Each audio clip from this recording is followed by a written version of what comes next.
फेरि पनि स्वागत छ अर्को ब्रान्ड न्यू भिडियोमा। आज हामी सिक्वेन्स टाइप्स अन्तर्गत स्ट्रिङ, भेरिएबल र डेटा टाइपको बारेमा हेर्न गइरहेका छौँ। हामीले योभन्दा अगाडिको लेसनमा चाहिँ हामीले न्युमेरिक भेरिएबल डेटा टाइपको बारेमा हेरेका थियौँ भने आज चाहिँ हामी स्ट्रिङको बारेमा हेर्नेछौँ र बाँकी अरू पनि हेर्नेछौँ। र यसमा चाहिँ हामी फर्स्टमा यसको डेफिनेसन हामी हेर्छौँ भने string is a sequence of character you can course to create them. यसलाई चाहिँ हामीले सिङ्गल कोटेसन अथवा डबल कोटेसनद्वारा पनि हामी क्रिएट गर्न सक्छौँ। हामी इक्जाम्पलद्वारा जाउँ है त। म यहाँनिर एउटा क्रिएट गर्न चाहन्छु द एसटीआर भने स्ट्रिङ डट पाई। ल यसमा चाहिँ हामी हेरौँ, सुरुमा चाहिँ एउटा कोही व्यक्तिको नाम चाहिँ गर्न चाहन्छु भेरिएबलमा, त्यसलाई मैले नेम भनेर भेरिएबलको नाम डिक्लेयर गरेँ र इक्वल टु गरेर चाहिँ अब कुनै पनि स्ट्रिङ भ्यालुलाई चाहिँ हामीले स्टोर गर्नु परेको खण्डमा चाहिँ हामीले डबल कोटेसनको युज गर्नुपर्ने हुन्छ र त्योभित्र मैले लेख्छु ज्याक। ल ज्याक। अब म यसलाई चाहिँ अब चाहिँ हाम्रो यहाँनिर स्ट्रिङ भेरिएबल यो नेम हो भने भ्यालु चाहिँ हाम्रो ज्याक हो। जहिले पनि स्ट्रिङ भ्यालुलाई चाहिँ हामीले स्टोर गर्नुको लागि डबल कोटेसन युज गर्नुपर्ने हुन्छ र हामीले सिङ्गल कोटेसनद्वारा पनि युज गर्न सक्छौँ। ल एन नेम 1 ल नेम 2 भयो, नेम 2 इक्वल टु यहाँनिर ल कर्म सिङ्गल कोटेसनमा है त कर्म। ल अब चाहिँ म यो दुईटालाई प्रिन्ट गर्न चाहन्छु, प्रिन्ट नेम 2। मैले एकै ठाउँमा प्रिन्ट गरेँ, यसलाई यस्तो रन गर्छु।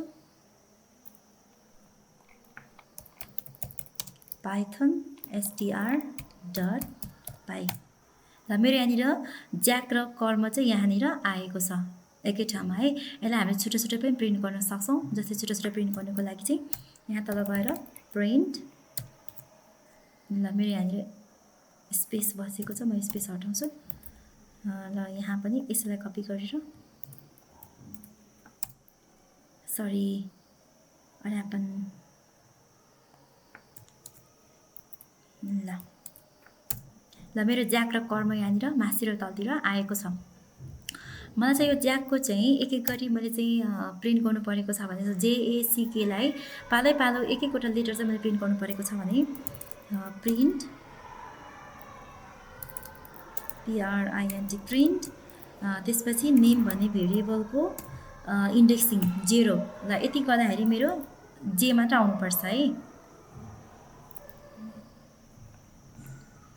यसको लागि चाहिँ पाइथन एसटीआर डट पाई।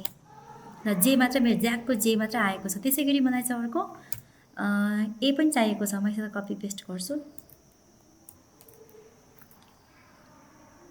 यो 1 मा पर्छ।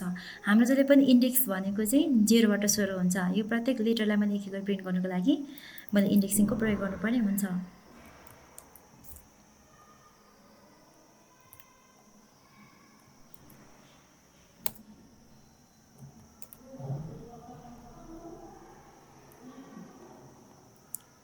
यहाँनिर ल मेरो जेए आएको छ। त्यसै गरी अरू पनि प्रिन्ट गर्नुको लागि चाहिँ मैले यसलाई कपी पेस्ट गर्थेँ। तल तल कतिवटा छ त्यति नै लेटर लेख्नुपर्ने हुन्छ, त्यति नै वटा इन्डेक्सिङ बनाउनु पर्ने हुन्छ।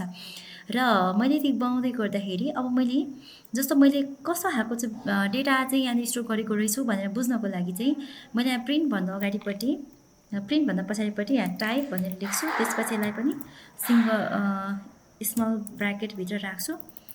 हेरौँ,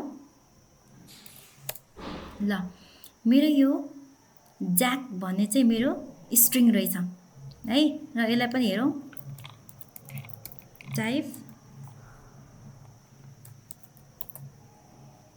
यो कर्म पनि हेरौँ कस्तो खालको रहेछ यो। ल यो कर्म पनि के रहेछ त स्ट्रिङ रहेछ। हामी चाहिँ यसै गरी चाहिँ स्ट्रिङ डेटा चाहिँ हामीले स्टोर गर्न सक्छौँ। आजको लागि यति नै। फेरि पनि हामी अरू भिडियोमा हामी भेट्नेछौँ। Thank you so much.